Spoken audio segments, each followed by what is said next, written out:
Assalamualaikum warahmatullahi wabarakatuh.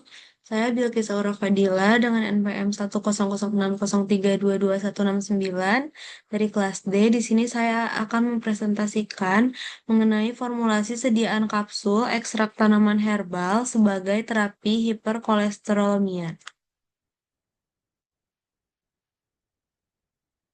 Ini merupakan jurnal acuannya. Selanjutnya, latar belakang hiperkolesterolemia itu merupakan kondisi meningkatnya kadar kolesterol, terutama LDL di dalam darah. Kondisi ini dapat menyebabkan penumpukan plak pada dinding pembuluh darah, yaitu aterosklerosis, yang akhirnya meningkatkan risiko penyakit jantung. Penggunaan bahan alam sebagai terapi alternatif dinilai lebih aman untuk penggunaan jangka panjang, serta dapat meningkatkan kepatuhan pada terapi pasien. Hiperkolesterolemia ini merupakan gangguan metabolik ditandai dengan peningkatan kadar kolesterol total, terutama LDL di dalam darah. Kondisi ini sering tidak menunjukkan gejala spesifik atau silent disease, namun berpotensi menimbulkan komplikasi serius. Kondisi klinisnya itu mudah lelah dan pusing, nyeri tengkuk dan pundak, pegal otot, dan gangguan tidur. Kemudian, penelitian ilmiahnya, ekstrak bawang putih terbukti menurunkan kadar kolesterol total dan LDL secara signifikan melalui penghambatan HMG-CoA reduktase. Kemudian, penggunaan kombinasi tanaman herbal menunjukkan efek sinergis dalam memperbaiki profil lipid. Katekin dalam teh hijau mencegah oksidasi LDL dan menurunkan resiko aterosklerosis.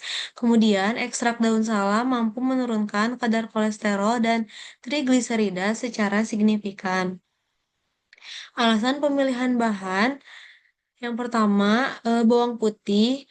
Bawang putih ini mengandung alisin dan senyawa sulfur organik yang memiliki aktivitas hipolipidemik dengan mekanisme penghambatan sintesis kolesterol di hati. Kemudian, tanaman pendukungnya itu ada daun salam. Daun salam ini berfungsi untuk menurunkan kolesterol dan trigliserida.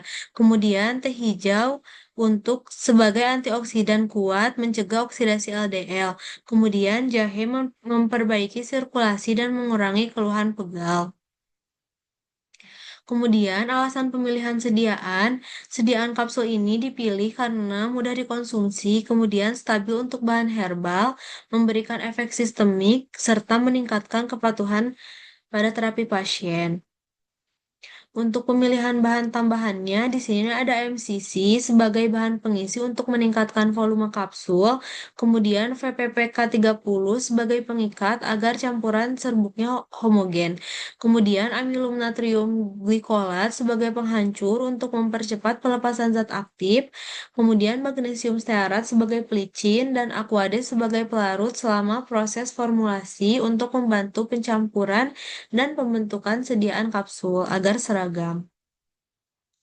Formulasi sediaan kapsulnya itu yang pertama bahannya ada ekstrak bawang putih jumlahnya 150 mg, fungsinya sebagai zat aktif, kemudian ekstrak daun salam jumlahnya 100 mg, fungsinya berfungsi sinergis, kemudian ekstrak teh hijau jumlahnya 75 mg, fungsinya sebagai antioksidan, kemudian ekstrak jahe jumlahnya 50 mg sebagai komplementer, dan MCC QS sebagai pengisi, PPPK30 QS sebagai pengikat, amilum natrium glikolat QS sebagai penghancur, magnesium stearat QS sebagai pelicin, dan aquades QS sebagai pelarut.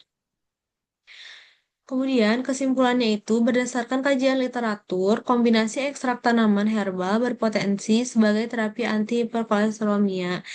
Formulasi dalam bentuk kapsul dapat meningkatkan efektivitas terapi serta kenyamanan penggunaan bagi pasien. Kemudian ini adalah daftar pustakanya. Terima kasih. Sekian dari saya. Mohon maaf atas kesalahan. Assalamualaikum warahmatullahi wabarakatuh.